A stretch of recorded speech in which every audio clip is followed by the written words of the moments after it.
The first time Ethan Grant, the CEO of one of the largest tech empires in the country, laid eyes on Anna, he did not recognize her as someone who would ever matter to him.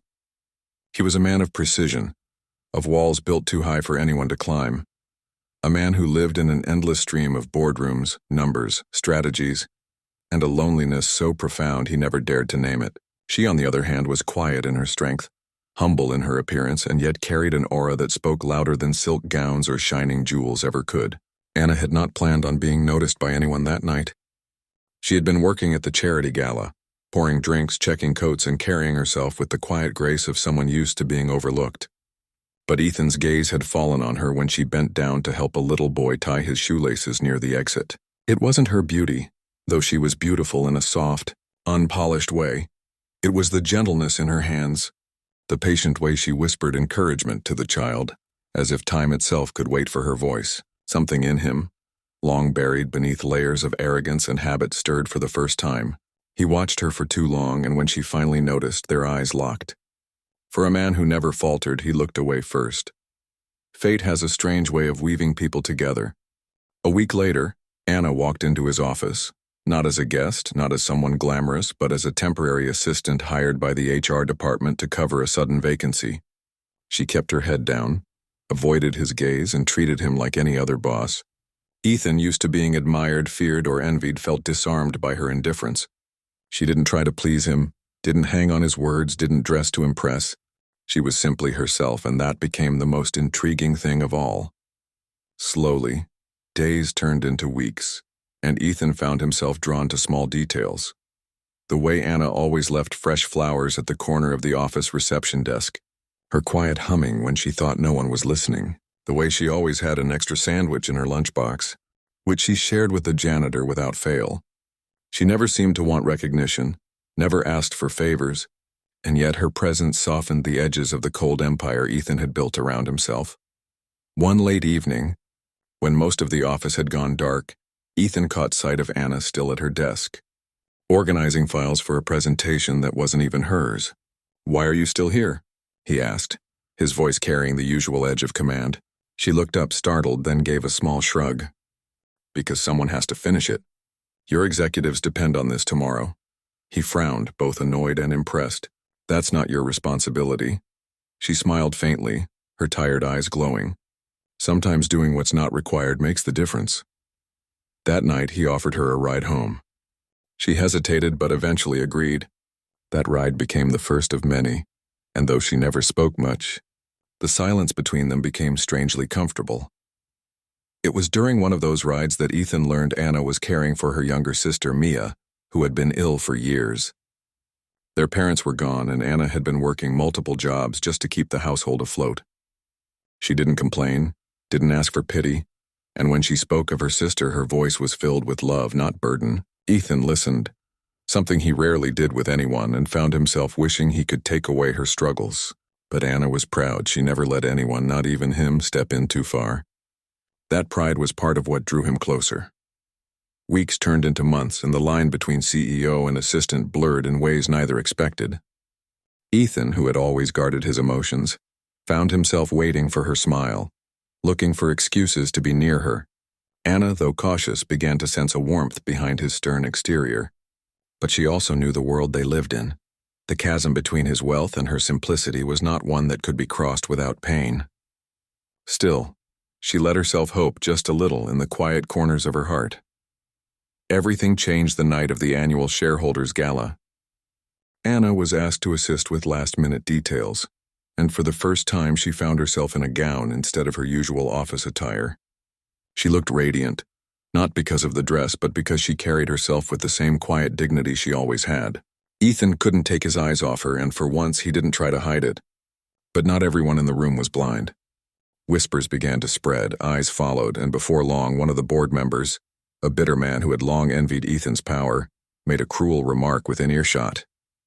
"Interesting taste, Grant. From the coat room to the boardroom, is that how you're recruiting now?" The words were sharp, meant to humiliate. And though Ethan's jaw tightened in rage, Anna was the one who felt the sting most deeply. Her face flushed, her chest tightened, and before Ethan could react, she whispered softly to him, her eyes glistening with unshed tears. "It's okay. I'll go." Those 6 words shattered something inside him. He had heard countless things in his life: applause, criticism, flattery, lies, but never words that carried both resignation and quiet heartbreak like those. She turned as if to slip away, to remove herself from his world so he wouldn't have to defend her, so she wouldn't become his weakness. But Ethan's voice cut through the murmurs like thunder. "No, it's not okay." The room fell silent. People stared. And for the first time, Ethan didn't care about reputation, didn't care about power, didn't care about the consequences. He reached for Anna's hand, stopping her retreat. His voice low but firm. "It's not okay, Anna, not now. Not ever." The room buzzed with shock, with whispers that would surely ripple through every headline the next morning. But in that moment, only 2 people existed. Anna stood frozen, torn between fear and hope, her heart racing as she looked at him. Ethan's eyes, usually cold and unreadable, burned with something she had never seen before: vulnerability.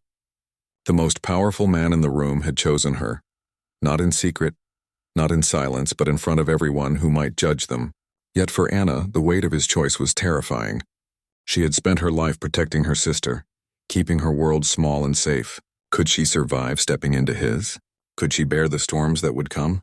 She wanted to believe him, to let herself be held in that moment, but all she could manage was a trembling breath. Ethan, sensing her turmoil, didn't push further, but his grip on her hand remained firm, steady, unyielding. "You don't get to leave me like that," he whispered, just for her. "Not when I finally found the one person who makes me feel alive." Her eyes widened, tears threatening to fall, and before she could respond, the music resumed, conversation shifted, and the world moved again, leaving them suspended in a fragile bubble of truth neither could escape. That night, Anna lay awake, her heart torn. She had never asked for his attention, never sought his affection, and yet now everything felt impossible to ignore. His words echoed in her chest: "It's not okay." But what if it was safer for her to go? What if walking away was the only way to protect him from scandal and herself from heartbreak? She closed her eyes, clutching the small silver locket her sister had given her, whispering into the darkness, "What do I do?" Somewhere across the city, Ethan stood by his office window, looking out at the skyline, his reflection staring back with a question he had never faced before. Was he ready to risk everything? For her? And so, the story of Ethan and Anna shifted that night from unspoken glances to a battle of hearts, where silence could no longer protect them, and whispers carried more weight than power ever could. Anna tried to distance herself after that night, believing Ethan's defense of her was only a fleeting moment of impulse. She avoided his calls, kept her head down at work, and told herself it was better this way. For her, for Mia, for him. But Ethan was not a man to let go once he had spoken his truth.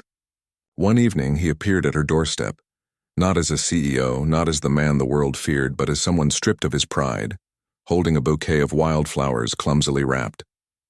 "Anna," he said softly, "you whispered you'd go, but I can't let you.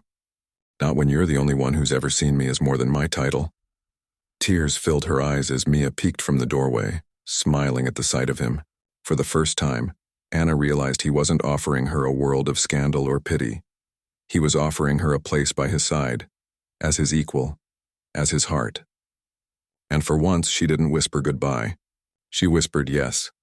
Love is never about titles, it's about the courage to stay when walking away seems easier. And if this story touched you, don't forget to like this video and subscribe to the channel for more heart-moving stories.